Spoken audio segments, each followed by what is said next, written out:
banding-bandingin rezeki kita sama rezeki orang. Padahal yang namanya dunia ini, Bu, semuanya udah ada takarannya. Bu, ibu kalau punya anak nih, apakah ibu bakalan ngasih sama uang sakunya antara anak TK sama anak SMA? Nggak bakalan sama. Ibu tahu kalau ngasih banyak-banyakan sama anak TK, dia sendiri yang bakalan celaka. Kan begitu? Dibeliin permen, dibeliin coklat, dibeliin, kadang-kadang dibeliin mainan-mainan yang berbahaya buat dia, ya kan? Nah itu Allah tahu persis itu pada hamba-hambanya.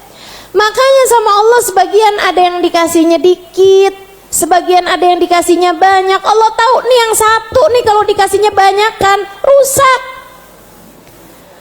Akhirnya dia ngerjain pakai duitnya hal-hal yang nggak bener.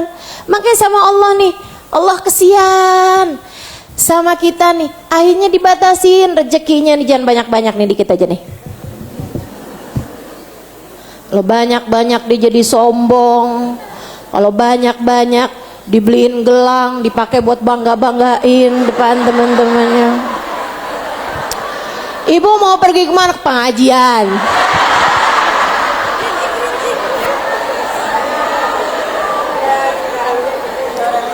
Bu, toiletnya di mana, deh?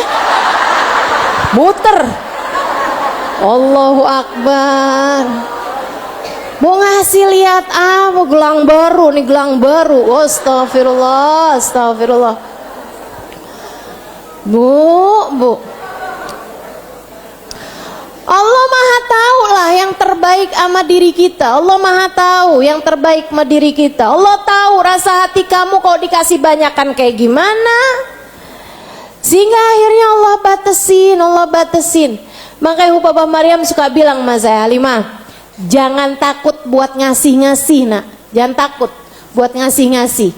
Nanti Allah kalau lihat kamu jadi pintu rezeki bagi hamba-hambanya, Allah kasih banyakan buat kamu. Jadi Allah Subhanahu wa taala ngasih nih buat saya ngelihat kita nih umat Islam nih, Bu, ya. Saya ngelihat kita nih umat Islam pasti disayang sama Allah Subhanahu wa taala. Bahkan dalam kemiskinan kita, dalam kesusahan kita, itu Allah tahu itu adalah yang terbaik buat kita.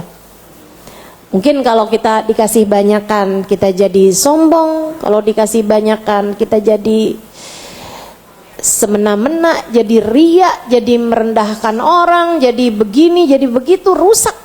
Akhirnya Allah kasih segitu tuh udah yang paling pas dari Allah Subhanahu wa taala. Ibu-ibu sekalian, nih ya, kita nih dikasih sama Allah muka nggak cakep-cakep amat juga. Betul? Bu, kalau kamu ingetin deh, mungkin kalau kamu dikasih badannya tinggi semampai, mukanya cakep, kulitnya mulus, mungkin dari kamu muda tuh belum tentu jadi perempuan baik-baik. Betul gak? Bisa jadi akhirnya jadi merebut laki orang. Betul kan? Makanya ibu-ibu sekalian, kamu kalau lagi ngaca jangan suka mikir gitu kan, kenapa ya?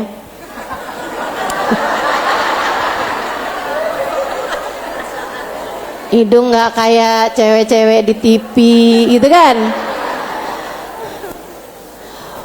Itu udah yang terbaik. Allah Maha tahu yang terbaik sama kita. Udah deh. Kita suka nggak cukup ngerti, tapi Allah yang paling tahu, Bu. Allah yang paling tahu. Ibu-ibu sekalian, nggak ada orang yang hidupnya ideal. Nih, nggak ada siapapun hidup di atas muka bumi ini dalam keadaan sempurna, dikasih segalanya gitu, nggak ada. Coba aja Bu liatin. Ustazah kayaknya dikasih segalanya, enggak Bu, saya kasih tahu. Saya menikah 20 tahun lebih nggak ada anak. Bukan begitu? Ibu, menurutmu Adakah hartamu dan anakmu, mana yang dua hal tersebut yang lebih berharga? Mana? Saya nggak dikasih. Saya nggak dikasih sama Allah Subhanahu Wa Taala. Ibu-ibu saudariku sekalian, dari sini kita bisa tahu Sayyidah Khadijah dikasih sama Allah, Sayyidah Aisyah nggak dikasih sama Allah, nggak dikasih anak. Saudariku sekalian yang saya muliakan, semuanya emang udah aturan dari Allah Subhanahu Wa Taala, Jalla Jalaluhu wa Ta'ala Azamatuh. Dunia ini semuanya sama Allah tuh udah ada aturan-aturannya masing-masing. Nggak usah kamu pikir enak ya jadi dia, enak ya jadi dia, enak ya jadi dia. Orang yang nggak punya harta berpikir, nggak punya harta banyak berpikir, andai saya punya banyak harta, saya pasti akan bahagia. Yang punya hartanya berpikir, andai saya punya suami yang menyayangi saya akan bahagia. Yang punya suami yang menyayangi dia, andai saya ada anak, saya akan bahagia. Yang punya anak, punya suami yang sayang, punya harta, andai saya sehat, saya akan bahagia. Yang dikasih sehat, andai saya ada aja, kurang-kurangnya itu udah ada aja, udah nggak ada yang dikasih kehidupan yang sempurna di atas muka bumi ini. Tahu kenapa? Sebab Allah kepengen kita ini dalam hidup biar kangen sama akhirat. Ingat prinsipnya kata Allah Subhanahu Wa Taala, walal akhiratu khairul laka minal, akhirat lebih bagus, lebih penting, prioritas daripada dunia. Makanya Bu, kalau lagi dikasih sulit, kamu bilang, ya Allah nggak apa-apa, sulitnya biar di dunia aja, di akhirat jangan ya Allah. Kalau lagi dikasih sakit, ya Allah sakitnya di dunia aja, di akhirat jangan lagi ya Allah. Kalau lagi ditinggal oleh orang yang kita sayangi, kamu tinggal bilang, ya Allah biar orang aja ninggalin saya, tapi engkau jangan pernah tinggalin saya ya Allah. Tapi Nabi Muhammad jangan biarkan meninggalkan saya ya Allah. Kalau kamu lagi dikasih miskin, kamu bilang, ya Allah miskinnya di dunia aja ya Allah, di akhiratnya jangan lagi saya dikasih kemiskinan. Masukkan saya dalam surgamu ya Allah. Gitu. Dunia mah bentaran, besok lusa kamu akan tinggalkan. Kemarin masih ada, sekarang udah gak ada. Tetangga kita kemarin masih hidup, hari ini udah meninggal. Kan begitu? Si fulan, si faltan, terus kayak begitu. Benar kata guru saya Bapak Nur. Kata beliau, kalau umur kita udah nyampe 40, yang kita kenal dan sudah meninggal dunia lebih banyak daripada yang kita kenal dan masih hidup. Kayaknya beneran tuh. Apalagi kalau udah umur kita udah tambahan lagi 60 tahun. Apalagi kalau udah umur 80 tahun gak punya temen. Gak punya temen. Temen kita udah pulang semua. Bu, panjang umur sih katanya enak ya, suka orang cari. Tapi kalau sendirian dalam kelas kagak ada enaknya Bu. Gak ada enaknya. Udah gak punya temen. Makanya orang tua tuh suka bilang kayak begini nih, enak waktu zaman saya muda. Dia bilangnya begitu. Enggak, bukan karena zamannya yang lebih enakan zaman dia muda, enggak. Tapi karena waktu muda dia masih sehat, Waktu muda belum ada yang meninggal, iya kan? Waktu zaman dia muda dia bisa jalan-jalan ke sana kemari.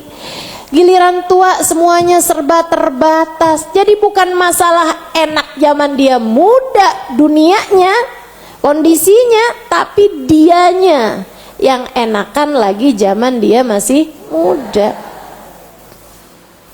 Jadi teman-teman saudaraku sekalian, ini semua nih hidup di dunia.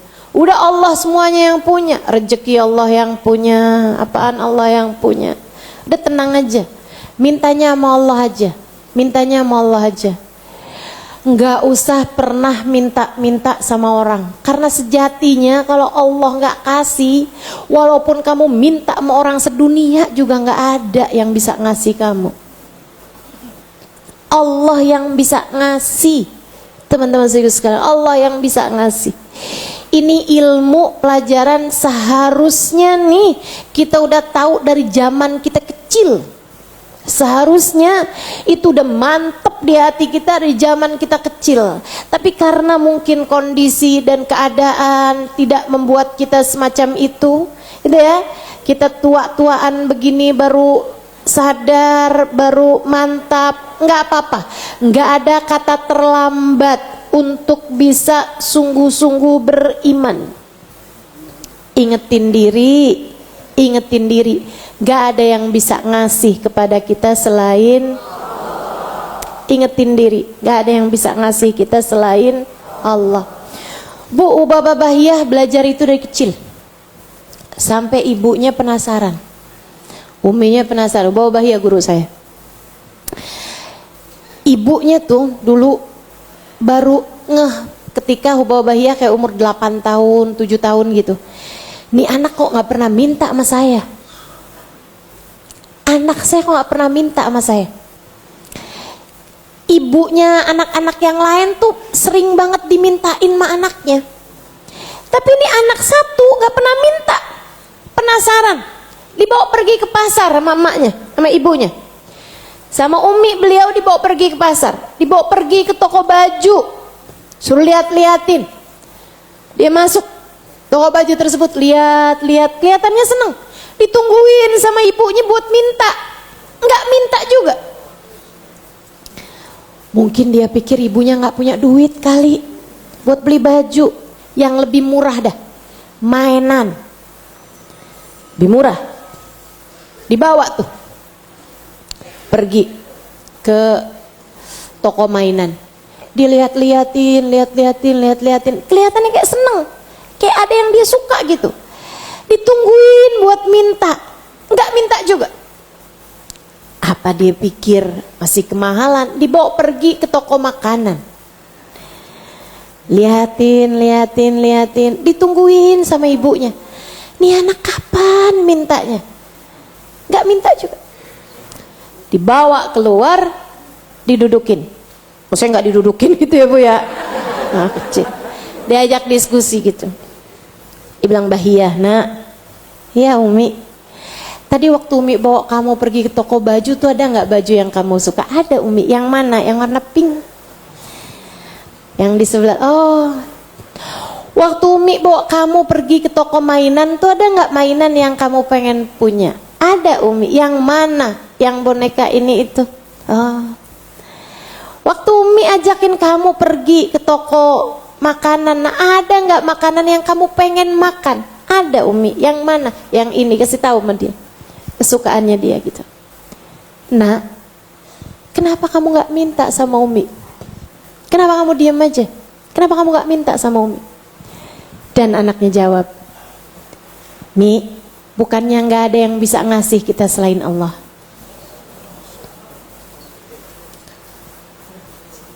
Uminya tercengang, kemudian nanya, jadi nak, selama ini kan kamu nggak pernah minta sama Umi, adakah kamu memintanya kepada Allah? Iya Mi. Dan apakah Allah memberikan kepadamu? Tidak pernah tidak Umi. Allah selalu memberikannya kepada saya. Tapi kan gak semua orang bisa kayak begitu. Ini bahiyah kecil. Entah dapat pelajaran dari siapa, entah dapat ilmu dari siapa, hingga keimanannya sudah sedemikian rupa. Bahkan dari sejak usianya belia, sampai ibunya bilang, saya yakin nih Bahiyah akan jadi perempuan besar dalam hidupnya. Dan benar saja, teman-teman saya sekalian, dia tinggal di Solalah, menjadi salah satu dari perempuan paling dihormati oleh ibunda Sultan Qobus pada zamannya. Pimpinannya rajanya Oman. Rajanya Oman namanya Sultan Qobus. Ibunya jadi ratunya ini ya, bukan ratu, si ibunya raja. Cintanya sama beliau luar biasa, luar biasa.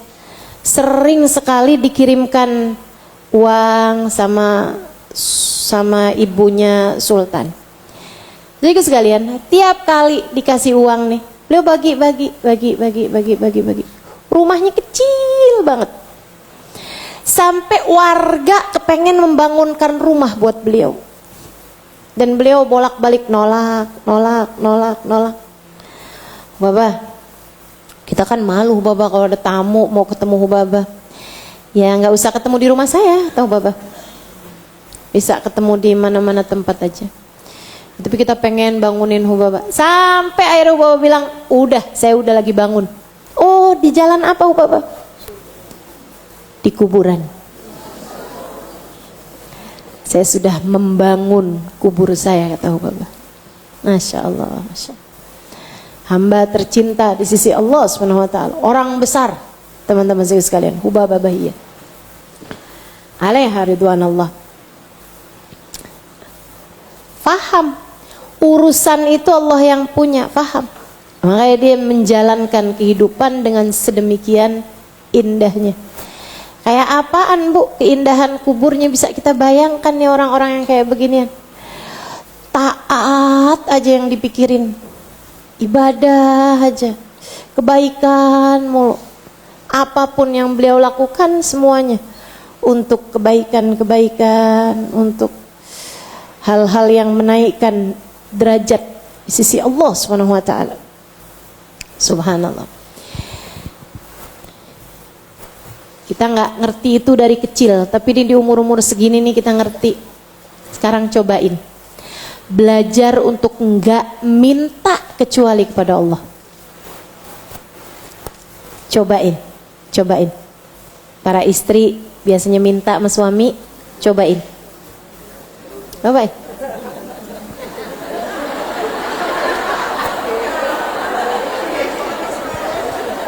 Tadi yang nggak ngasih Ustazah.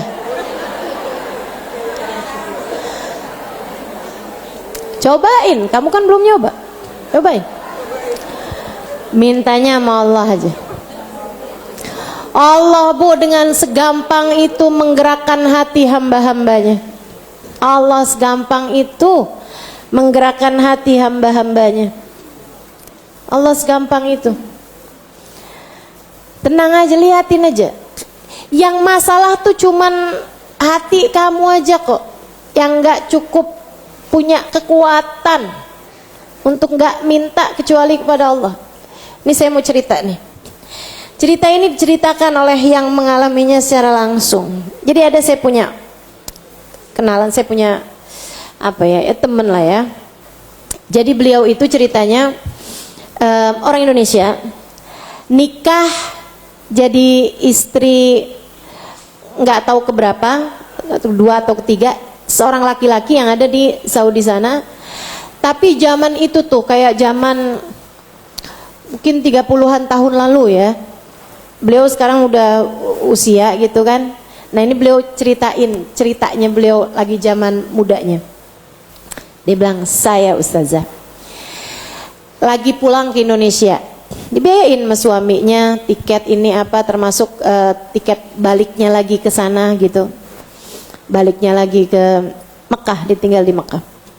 Suaminya itu akhirnya udah selesai pulang kampungnya, dia balik lagi nih ceritanya ke zaman itu ya, zaman itu kayaknya tuh kayak telepon ini juga nggak ini gitu, Yang pasti telepon genggam tuh belum ada.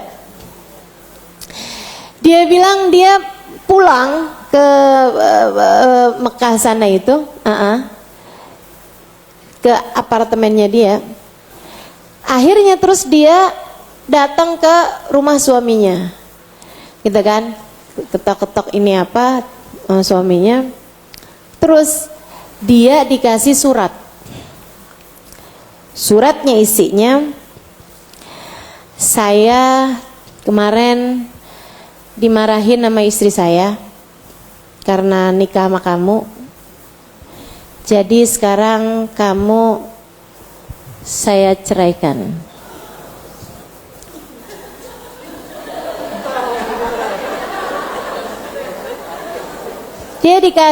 Dia pun akhirnya pergi dia cari apartemen, dia pergi ke apartemen tersebut. Habis itu udah tuh, dia di apartemen itu.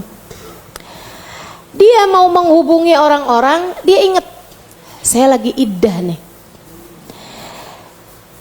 Iddah itu perempuan jangan keluar, kan itu ya, nggak ketemu laki-laki, nggak berdandan, nggak begini, nggak begitu.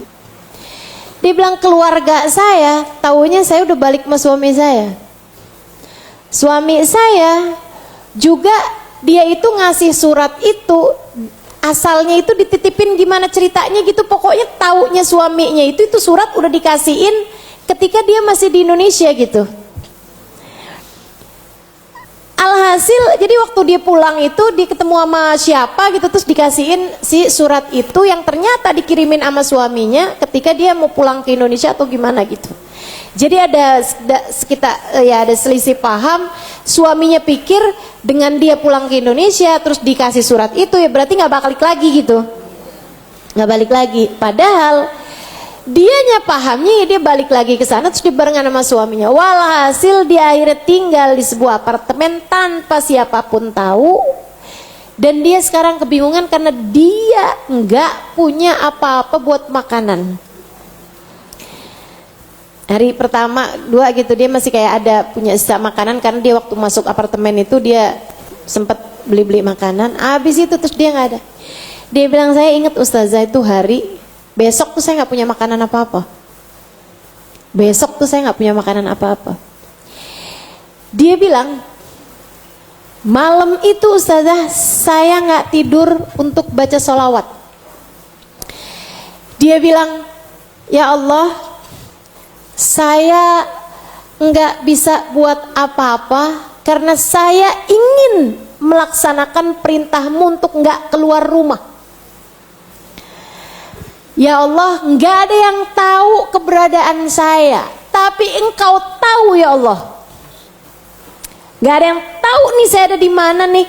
Suami saya ngirain saya ada di Indonesia, keluarga saya di Indonesia ngirain saya ada di Mekah. Dia bilang, ya Allah, nggak ada yang tahu nih keberadaan saya kecuali Engkau ya Allah. Tapi saya nggak akan keluar rumah ini sejengkal pun karena saya menyandang iddah. Saya akan melaksanakan perintahmu ya Allah. Ya Allah, Engkau Tuhanku, aku hambamu. Engkau yang memberi rizki, aku yang diberi rizki. Aku tunggu rizkimu ya Allah. Dia bilang, saya sholawatan sepanjang malam Ustazah. Dengan perut lapar, saya nggak punya makanan buat saya makan besok. Saya hanya punya air yang saya bisa minum itu aja. Dia bilang udah tuh, saya tidur. Pagi-pagi habisnya sholat subuh, habisnya zikir, saya tidur. Siang-siangan hari rumah saya ada yang gedor. Saya liatin dari lubang kunci, laki-laki, saya nggak mau buka pintu. Saya nggak mau buka pintu. Masa iddah saya nggak mau minta tolong sama orang siapapun. Nggak lama orang itu gedor-gedor lagi. Saya nggak mau bukain pintu. Saya diem, saya nggak mau jawab, saya nggak mau A, nggak mau B. Dia bilang, saya diem aja. Dia bilang, nggak lama kemudian dia ketok-ketok pintu, nggak saya bukain juga. Kemudian ada amplop ditaruhin lewat bawah pintu. Saya buka tuh amplop surat. Suratnya isinya kayak begini. saya nggak tahu siapa kamu. Dia bilang, tapi saya kemarinan bernazar. Dia bilang, berapa bulan yang lalu atau beberapa waktu yang lalu saya punya nazar. Kalau usaha saya berhasil, saya akan memberikan sekian persennya kepada yang tinggal di bawah saya, siapapun orangnya. Dia bilang, hari ini saya dapat kabar usaha saya berhasil. Jadi saya nggak kenal siapa kamu, tapi saya kasihkan nazar kamu ini sekarang ini juga. Saya kasihkan berupa uang tunai dan juga berupa bahan makanan yang saya letakkan di pintu rumah kamu. Dia buka pintu lengkap semua, sayuran, telur, beras, semua. Nah, di depan pintu rumah, teman-teman. Mau apa coba? Kalau udah Allah yang mau ngasih, nggak ada siapapun menghalangi. Kalau Allah hendak menghalangi, nggak ada siapapun bisa ngasih. Rezekimu sudah tertakar, tidak akan pernah tertukar. Guru saya Hubaban Nur bilang, bahkan satu butiran nasi sudah tertulis di situ dari sejak dia masih menjadi beras, akan menjadi rezekinya siapa, gak akan berpindah ke mulut yang lainnya. Tenang, tenang. Urusan rezeki itu yang tenang, yang tenang, yang tenang. Nanti kamu kalau gak tenang, jadinya memalukan. Orang lagi bagi-bagi kue, kamu rebutan. Iya kan? Karena kamu tidak tenang urusan rezeki. Kamu panik. Donat tuh, donat, donat.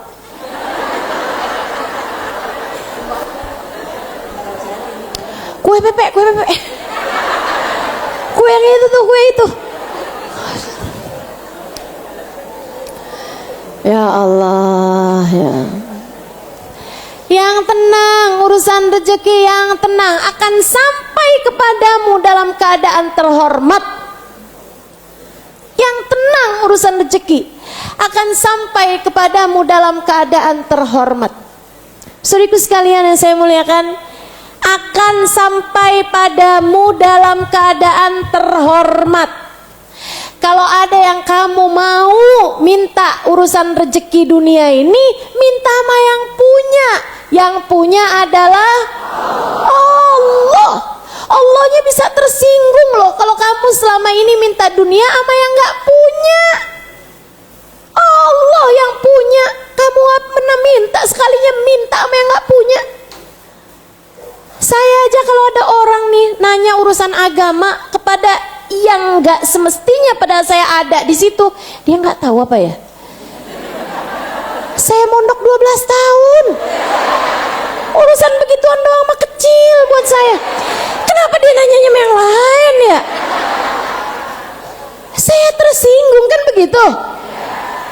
Ibu-ibu sekalian, Allah yang punya rezekimu nih, dunia nih Allah yang punya. Kenapa kamu mintanya sama yang gak punya? Itu kalau kamu mau minta dunia. Saudaraku sekalian, hamba-hamba tercinta di sisi Allah bahkan gak mau minta urusan dunia.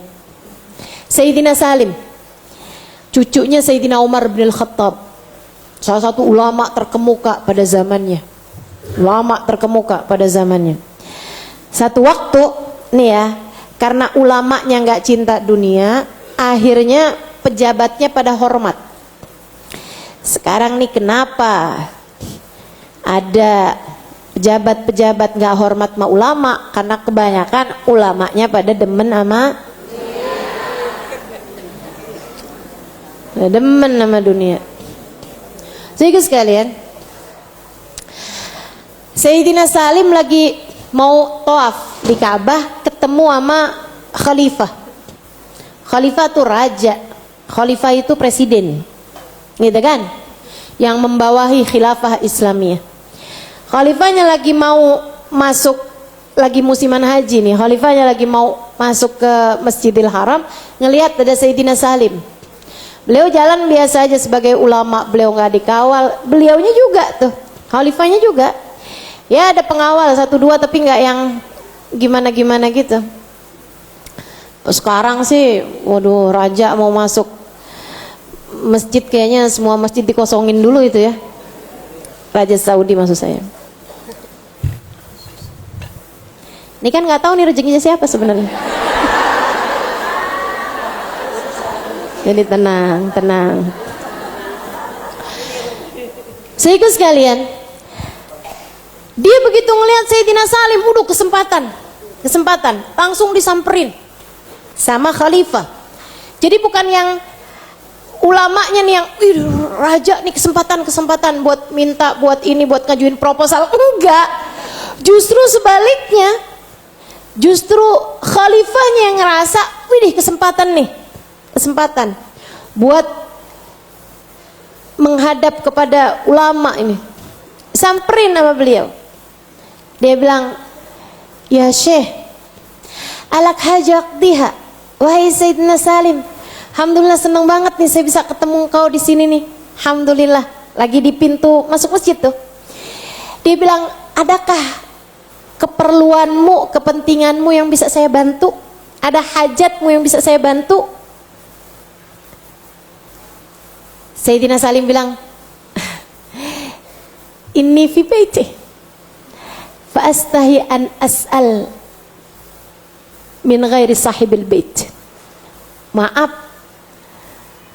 Khalifah, kenal bukan gak kenal, maaf Khalifah, saya lagi ada di rumahnya, saya malu untuk meminta kepada selainnya. Saya lagi ada di rumahnya. Rumahnya siapa? Rumahnya Allah, di Masjidil Haram pula. Saya sedang ada di rumahnya, saya malu untuk meminta kecuali kepadanya. Maksudnya saya malu mau minta kepada yang lain gitu. Orang saya di rumahnya kok. Betul nggak? Bikin tersinggung kan? Saya ada di rumahnya, yang diminta malah sama yang lain. Mintanya sama yang lain gitu. Oh, fahamnya Khalifah berarti ini kalau udah nggak di rumahnya nggak apa-apa, kan gitu?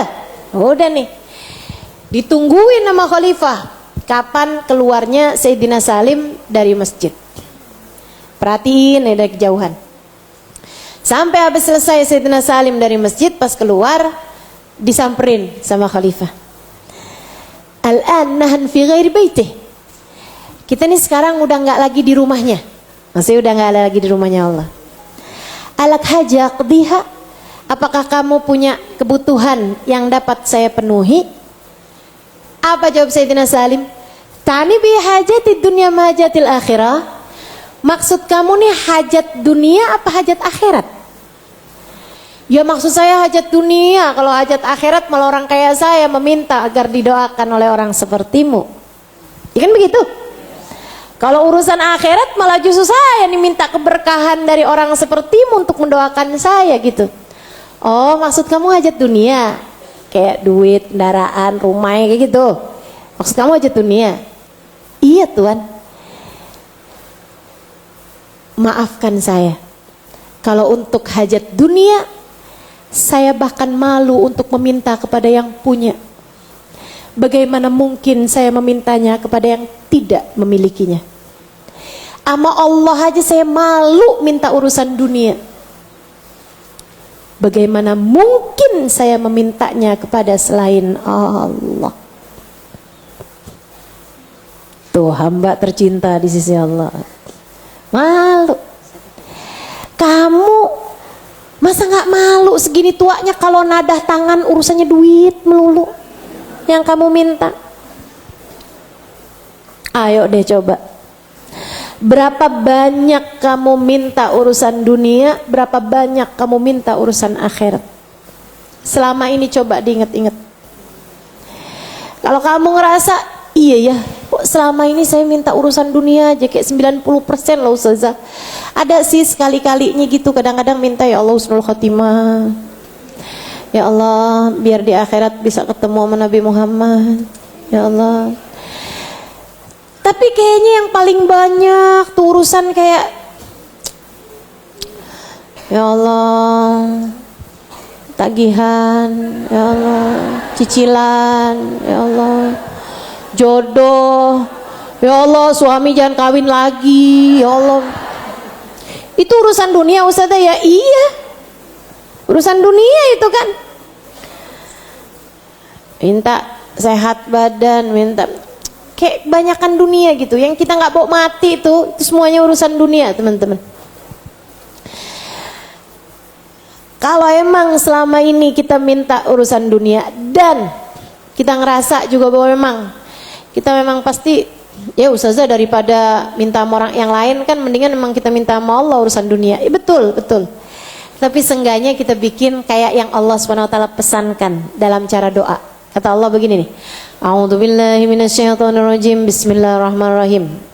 Di Al-Baqarah ayat berapa itu ya? Sebentar saya mau ingat-ingat.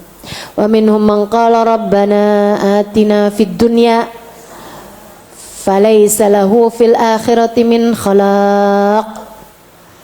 Wa minhum man qala rabbana atina fid dunya hasanah wa fil akhirati hasanatan wa qina adzabannar.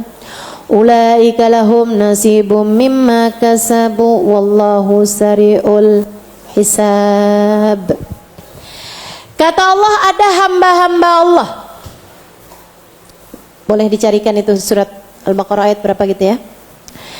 Kata Allah Subhanahu wa taala, di antara hamba-hambaku ada orang yang kalau doa mintanya gini, Allah kasih saya, Allah buat dunia saya, Allah kasih saya, Allah dunia saya, Allah kasih saya, Allah dunia saya. Dunia melulu yang diminta, kata Allah. Jangan sampai nih kamu jadi orang yang disinggung Allah dalam ayat tersebut. Kok kayak saya ya? Iya loh, saya loh itu. Kalau doa mintanya urusan dunia melulu. Apa kata Allah Subhanahu wa taala? Falaisa lahu fil akhirati min khalaq. Yang kayak beginian enggak punya jatah apa-apa di akhirat, di hari akhiratnya. Serem benar. Ustazah, saya selama ini enggak pernah tersinggung baca ayat itu. Karena saya enggak ngerti. Gitu disinggung bolak-balik ya, nggak pernah tersinggung lah. Karena nggak ngerti.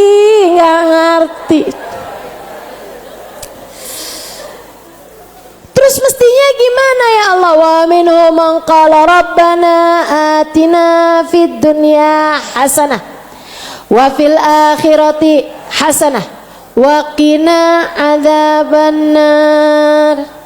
Di antara hambaku ada yang pinter. Kalau minta, ya Allah kasih saya di dunia kebaikan. Wa fil akhirati hasanah. Dan minta di akhirat juga kebaikan. Dan jauhkan kami ya Allah dari siksa api neraka. Kata Allah, ulaika lahum nasibum mimma kasabu wallahu sari'ul hisab. Maka bagi mereka yang mintanya kayak begini, dapat jatahnya tuh semuanya tuh. Dunianya dapat, akhiratnya dapat. Aku pun juga akan jauhkan dia dari api neraka. Dan Allah cepat dalam memberi balasan atas segala doa-doa yang kamu panjatkan. Gitu. Jadi dunia, kalau kamu harus minta, mintalah kepada Allah. Segitunya yang mintanya dunia doang pada Allah aja, segitunya Allah udah sindir kamu kalau minta jangan cuman urusan dunia. Apalagi yang minta dunianya kepada selain Allah. Yalah, kita udah cukup gede untuk bisa paham hal-hal yang semacam ini. Insya Balaju fi utuwin wa nufur.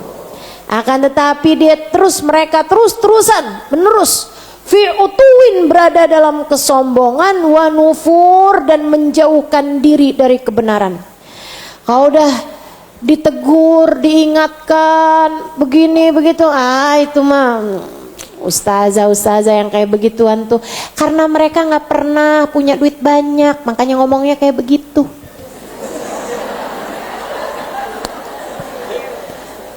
Itu yang suka ngomong-ngomongin urusan kayak gitu karena mereka emang punya banyak waktu keburu buat pergi di pengajian-pengajian. Kalau buat orang sibuk kayak kita kan gak punya waktu.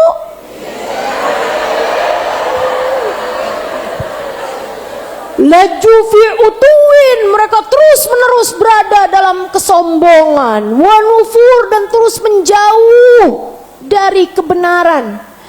Mereka pikir merekanya yang gak mau majelis, padahal majelisnya yang Allah tidak mengizinkan untuk mereka hadir di sana. Majelisnya dijaga dari orang-orang yang semacam itu. Na'udzubillah. Jangan sampai kita jadi orang kayak begitu. Apa yamshi mukibban ala wajhi ahda amma yamshi sawiyan ala siratim mustaqim. Yang kayak begituan tuh matanya ditutup. Yang kayak begituan orang yang ngelihatnya nggak pakai mata. Apakah orang yang berjalan dalam keadaan mukibban ala wajhi, telungkup pakai mukanya? Jalannya itu mukanya ke bawah gitu tuh, mukanya ke bawah. Apakah yang jalan kayak begitu lebih lurus jalannya daripada orang yang jalan tegak ala siratim mustaqim, menjalani jalan yang lurus? Ya beda dong, beda. Matanya nggak dipakai buat ngelihat ke depan, matanya dipakai buat ngelihatnya tanah melulu. Nebang hutan, yang dilihatin tanah. Ya Allah, ya Allah. Yang dilihatin ke bawah, mukanya dipakai buat jalan. Mata itu dipakai buat lihat, bukan buat jalan. Jalanmu itu pakai kaki, bukan pakai mata. Makanya kaki itu ada matanya, namanya mata kaki.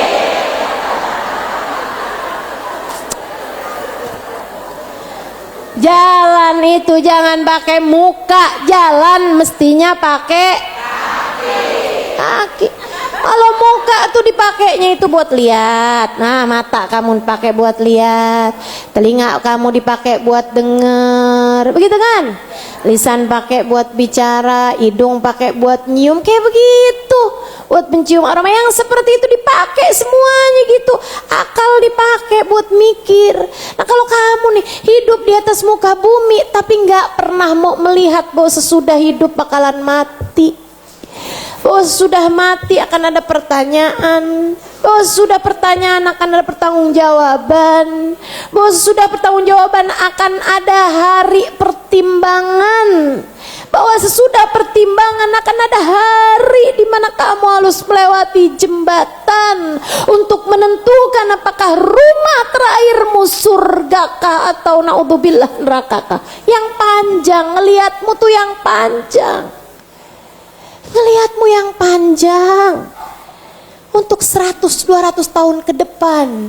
Ketika kamu sudah berada di dalam alam kubur, bagaimana kira-kira nasibmu itu? Pakai matanya buat lihat panjang, telinganya dengerin ruhmu. Saat nanti berada di hadapan Allah Subhanahu wa ta'ala, kira-kira bagaimana menjawab pertanyaan-pertanyaannya yang panjang, mikirnya yang panjang.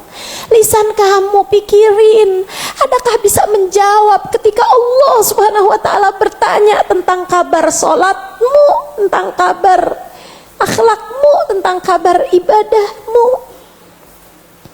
Apakah kiranya ketika umat digiring di belakang nabinya, adakah kamu hari itu bisa digiring di belakang Nabi Muhammad? Adakah hatimu cukup punya cinta yang membawamu kelak akan berada di belakang Nabi Muhammad sallallahu alaihi wasallam? Pikirin, gak ada yang mikirinnya selain kamu, buat diri kamu sendiri. Siapa kamu pikir bakalan mikirin? Pak RT. Kamu sendiri yang mesti mikir, kamu sendiri yang mesti mikir, karena kamu yang akan jalanin. Jangan sibuk mulu, panjang mata kamu ngeliatin HP-nya suami. Jangan telinga kamu kok panjang dengerin saat suami lagi teleponan. Tenang, suamimu ada hisabnya sendiri. Tenang, tenang, tenang. Kamu gak akan dihisab atas perlakuan suamimu. Kamu hanya akan dihisab atas perlakuanmu sendiri. Tenang aja. Udah gak usah mikir-mikirin kepanjangan urusan-urusan dunia. Yang harus kamu pikirkan panjang adalah urusan. Makanya dipakai yang benar semua nih anggota tubuhnya, sehingga kamu gak jadi kayak orang yang jalan pakai muka. Kamu biarin jadi orang yang jalannya pakai kaki. Matanya dipakai buat lihat, telinganya dipakai buat dengar, akal pikirannya dipakai buat berpikir tentang kebenaran. Insya Qul huwallazi ansha'akum wa ja'ala lakum sam'a wal absara wal af'idah qalilan ma tashkurun. Qul, bilangin ma umatmu wahai Nabi Muhammad, huwallazi, Allah lah, ansha'akum, yang menciptakan kalian. Ansha'a itu dari enggak ada jadi ada. Nah, ansha, menciptakan dari permulaan. Wa ja'ala lakumus sam'a, dan Allah menjadikan untuk kalian telinga buat dengar, wal absar, mata buat lihat, wal afidah, dan hati. Qalilan ma tashkurun, tapi kalian sedikit banget syukurnya. Kalian sedikit banget syukurnya. Makanya teman-teman, kalau saya ditanya apa nikmat yang Allah kasih paling banyak pada ustazah, maksudnya kalau saya ditanya ya, nikmat apa terbesar yang Allah beri pada ustazah, ini saya kasih tahu. Satu nikmatnya iman. Yang dengan nikmat tersebut saya jadi tahu bahwa dalam hidup saya punya Allah gitu. Ya Allah teman-teman, betapa dengan rasa tersebut saya jadi tidak pernah merasa takut meskipun sendirian. Bahwa dengan rasa tersebut saya jadinya tidak pernah merasa kesepian meskipun tidak sedang bersama siapa-siapa. Rasa itu loh bikin kita tenang, bahwa dimanapun, kapanpun kita berada, kita tahu kita punya Allah. Saat miskin, saya jadi ngerasa nggak apa-apa, saya punya Allah yang memiliki segalanya. Saya jadi nggak takut. Saat sakit, nggak apa-apa, saya punya Allah yang mengetahui keadaan saya, dan hanya dialah yang bisa menyembuhkan saya. Jadi saya sakit aja enggak takut. Saya ketika miskin misalnya, ketika lagi nggak punya duit, saya miskin aja enggak punya rasa takut. Karena yang berbahaya itu takutnya teman-teman, bukan kondisinya.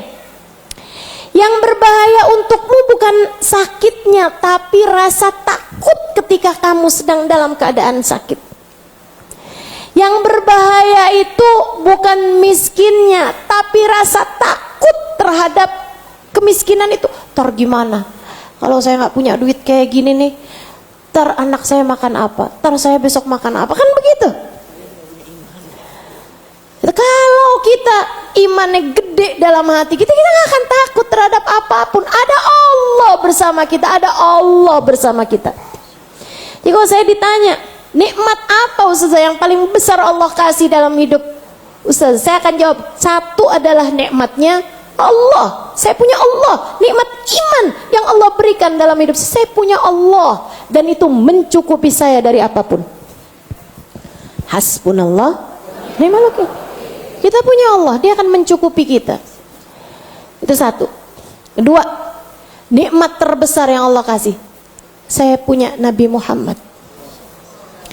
Allah jadikan saya umat Nabi Muhammad. Saya punya Nabi Muhammad yang saya tahu menyayangi saya bahkan sebelum saya hadir di atas muka bumi ini, yang saya tahu doa-doanya sudah tertuju untuk saya sebagai umatnya dari 1400 tahun yang silam, yang saya tahu puncak cita-citanya adalah keselamatan umatnya dan saya salah satunya. Senang benar, senang benar. Maka saya nggak peduli kalau ada yang bilang ustazah si fulana sebel mau ustazah, biarin, peduli amat, penting gitu.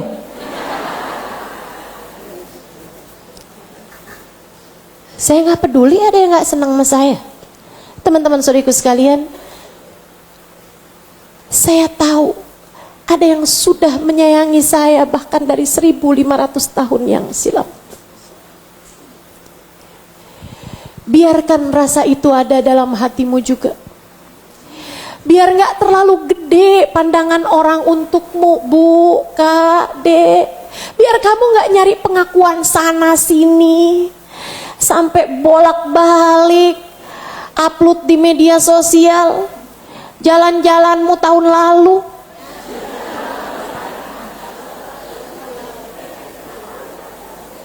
Segitunya kamu perlu pengakuan dari orang. Sampai dikit-dikit tinggal motoin tangan suami mulu.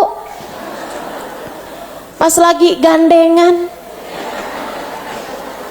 Mau apa sih kamu? Mau nunjukin sama siapa? Bahwa kamu disayang gitu sama suami kamu? Perlu pengakuan dari siapa?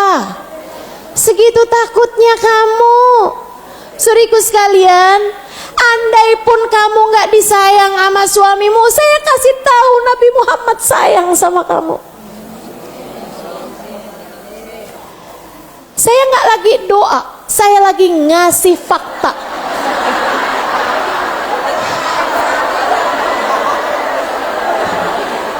Ini saya kasih tahu, kamu umat Nabi Muhammad bukan? Selagi kamu umat Nabi Muhammad, Allah yang bilang Nabi Muhammad sayangnya sama kita luar biasa. Laqad ja'akum rasulun min anfusikum azizun 'alaihi ma anittum harisun 'alaikum bil mu'minina raufun rahim. 4 sifatnya Nabi Muhammad semua berkaitan sama kita. Telah datang kepada kalian utusan. Kayak gimana orangnya ya Allah? Kayak gimana orangnya? Nabi Muhammad kami ini kayak gimana orangnya? Azizun 'alaihi ma anittum, berat baginya musibah yang menimpa kalian. Hatinya tiap kali kalian tertimpa musibah, dia ikut merasakan pedihnya di dalam hatinya. Di saat kamu susah, dia ikut merasakan, ikut nanggung susahmu. Kurang sayang apa coba? Kurang sayang apa coba? Kurang sayang apa? Saya lagi pas sakit-sakitnya 2 tahun lalu tuh. Kok udah sakit yang berat, saya akan baca sholawatan kepada Nabi Muhammad. Allahumma salli ala sayyidina Muhammadin tibbil qulubi wa hawaiha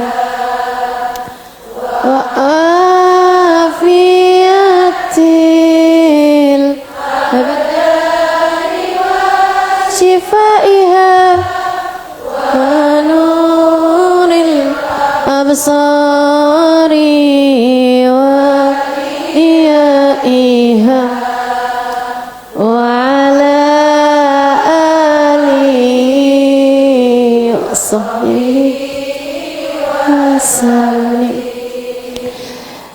Saya hadirkan Nabi Muhammad. Saya hadirkan Nabi Muhammad. Kemudian saya bilang, saya umatmu wahai Rasulullah. Saya sakit Rasul. Mintakan agar Allah meringankan sakit saya Rasul.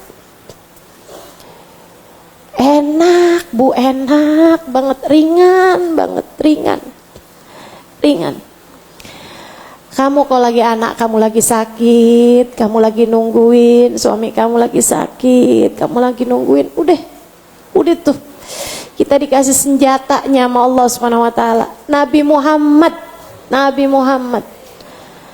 Udah enak banget tuh. Azizun alaihi ma'anitum. Ikut serta menanggung rasa sakit yang kamu alami. Harisun alaikum. Sangat menginginkan kebaikan buat kita. Bil mu'minina raufur rahim. Terhadap orang yang beriman, rauf, gak tegaan, rahim, penuh sayang. Siapa yang kamu mau percayai lebih daripada firman Allah Subhanahu wa taala? Gak ada. Jadi andai suami kamu dengan jelas-jelasan bilang saya gak sayang sama kamu, misalnya saya udah gak cinta lagi sama kamu, jangan sedih.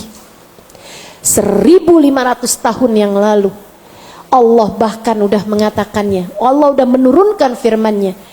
Telah datang kepada kalian seorang utusan, berat baginya musibah yang menimpamu, sangat menginginkan kebaikan bagimu dan kepadamu orang yang beriman, beliau enggak tegaan dan penuh cinta kasih. Aduh, udah cukup, nggak apa-apa. Jangan membuat kamu merasa kenapa nggak ada yang sayang sama saya. Ada dan cukup. Adik-adik yang ngerasa nggak disayang sama orang tuanya, dek jangan sedih. Ada Nabi Muhammad yang sayangnya sama kamu luar biasa. Ada yang sayang sama kamu dan cukup. Adik-adik remaja yang ngerasa teman-teman saya semuanya udah pada punya pacar, ada yang sayang sama mereka, saya nggak ada yang sayang sama saya. Ada dan cukup. Nabi Muhammad SAW. Ada dan cukup untukmu. Itu nikmat paling besar Allah kasih untuk saya, untukmu juga. Yang ketiga nikmat paling besar, saya dikasih guru-guru yang membimbing saya. Saya punya guru yang membimbing saya, ngasih tahu, Bu, kalau saya belajarnya dari orang-orang yang memahami Islam dengan keras, dengan haram, musyrik, bid'ah, syirik, waduh, saya mungkin akan jadi seperti mereka juga. Tapi alhamdulillah, saya belajar Islam yang rahmatan lil alamin. Saya belajar Islam yang penuh cinta. Saya belajar tentang Allah yang penuh rahmat. Saya belajar tentang Nabi Muhammad yang penuh kasih sayang. Saya belajar tentang ajaran agama Islam yang penuh cinta kasih, sehingga saya bisa mengajarkannya kepadamu. Bukankah itu adalah nikmat besar yang Allah berikan dalam kehidupan kita? Apalagi yang lebih besar daripada itu? Karenanya saya, kalau ditanya nih dalam hidup saya nggak pernah iri sama orang yang punya duit lebih banyak daripada saya. Nggak usah bangga-banggain duit kamu sama saya nggak iri.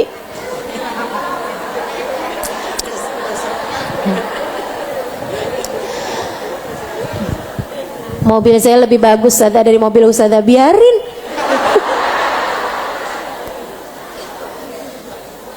Teman-teman saya nggak iri sama yang punya harta lebih banyak daripada saya. Saya bahkan nggak iri sama orang yang punya kecerdasan lebih daripada saya. Saya bahkan gak iri sama orang yang punya ilmu, bahkan ilmu agama sekalipun, yang lebih banyak daripada saya. Enggak, saya gak iri. Hafalannya lebih banyak daripada saya, misalnya gitu. Enggak iri saya, enggak iri. Teman-teman saya sekalian, tahu siapa orang yang saya irikan? Saya iri sama orang-orang yang mengingat Allah tanpa jeda. Saya iri sama orang-orang yang cintanya kepada Nabi Muhammad luar biasa. Saya iri sama orang-orang yang jauh dari dosa-dosa. Saya iri sama orang-orang yang hidupnya terjaga. Saya iri sama orang-orang yang hatinya udah madep ke akhirat, tanpa pernah berpaling kepada urusan-urusan dunia. Saya iri sama mereka. Andai saya menjadi salah seorang di antara mereka, saya iri sama mereka. Saya ingin menjadi yang seperti mereka. Mereka adalah orang-orang yang berjalan di atas muka bumi ala siratin mustaqim. Mereka adalah orang-orang yang mempergunakan sam'a wal absar wal afidah, dan kemudian mereka mensyukurinya. Qul huwallazi darakum fil ardi wa ilaihi tuhsyarun. Shadaqallahul adzim. Mudah-mudahan kita dapat ilmu yang manfaat hari ini. Buat tahu mana yang semestinya adalah kenikmatan dan mana yang semestinya adalah ujian. Biar kita tahu dalam kehidupan kita ini hal-hal yang bawa kepada kebahagiaan dan hal-hal yang seharusnya nggak jadi prioritas pemikiran kita. Biar kita benerin niat, ya kan? Yang kerja bukan berarti nggak perlu kerja, silakan aja, benerin aja di niatnya. Niatin semuanya buat sedekah, niatin semuanya buat berbuat baik, niatin semuanya buat bisa jadi hamba Allah yang soleha, kan begitu? Ya, niatin buat bisa jadi hamba Allah yang aziz, yang afif, yang gak suka minta-minta sama orang, gitu kan? Tapi jangan mengandalkan pekerjaanmu, andalkan Allah dalam hidupmu. Jangan andalkan suamimu, andalkan Allah dalam hidupmu. Jangan andalkan anak-anakmu, andalkan Allah dalam hidupmu. Semua lemah, yang kuat hanyalah Allah subhanahu wa ta'ala. Semua hanya tukang makan rejeki, sang pemberi rejeki hanya satu, namanya Allah. Semoga Allah subhanahu wa ta'ala selalu menjadikan kita hamba-hambanya yang tercinta di sisinya, insyaallah. Dijaga, dipelihara, dirawat kita sebagaimana Allah telah melawat hamba-hamba tercinta di sisinya. Rabbana zalamna anfusana wa ilam taghfir lana wa tarhamna lanakunanna minal khasirin. Rabbana atina fid dunya hasanah wa fil akhirati hasanah wa qina adzabannar. Fadri subhana rabbika rabbil izzati amma yasifun wa salamun alal mursalin walhamdulillah Rabbil alamin. Semoga bermanfaat. Wa ila hadratin Nabi. Al-Fatihah. Alhamdulillahirabbil alamin. Ar-Rahmanir Rahim. Maliki yaumiddin. Iyyaka na'budu wa iyyaka nasta'in. Ihdinas siratal mustaqim. Siratal ladzina an'amta 'alaihim ghairil maghdubi 'alaihim waladdallin. Amin. Ustazah mohon doanya Ustazah untuk anak spesialnya Kak Retno almarhumah Bilqis Syakila Az-Zahra binti Zulkarnain meninggal dunia pada 7 Desember 2025. Ya, dan tadi pagi juga ada anaknya teman saya, adiknya salah satu sahabat saya juga, namanya Raguan binti Habsyi Maula Khelah, meninggal dunia tadi pagi juga. Kita doakan mudah-mudahan keluarga yang ditinggalkan diberi ketabahan. Punya anak 4, anak-anaknya masih kecil-kecil. Kita doakan semoga Allah Subhanahu wa taala menjaga mereka, anak-anaknya. Biar dijaga sama Allah Subhanahu wa taala, dirawat oleh Allah Subhanahu wa taala, dipelihara Allah Subhanahu wa taala. Mudah-mudahan kita doakan keluarga yang ditinggalkan diberi kesabaran. Abah ibu dari yang meninggal dunia ini masih lengkap ya orang tuanya. Kita doakan mudah-mudahan diberi kesabaran, saudara-saudaranya semuanya juga diberi kesabaran juga. Mudah-mudahan Allah Subhanahu wa taala mampukan beri kekuatan kepada mereka semuanya insyaallah. Dan yang meninggal dunia juga semoga Allah bahagiakan dalam kuburnya. Jadikan kuburnya sebagai raudhah min riyadil jannah. Ala hadhihi niyyah wa bi kulli niyyah salihah. Allah yaghfir laha wa yarhamha wa yataqabbal minha. Al-Fatihah.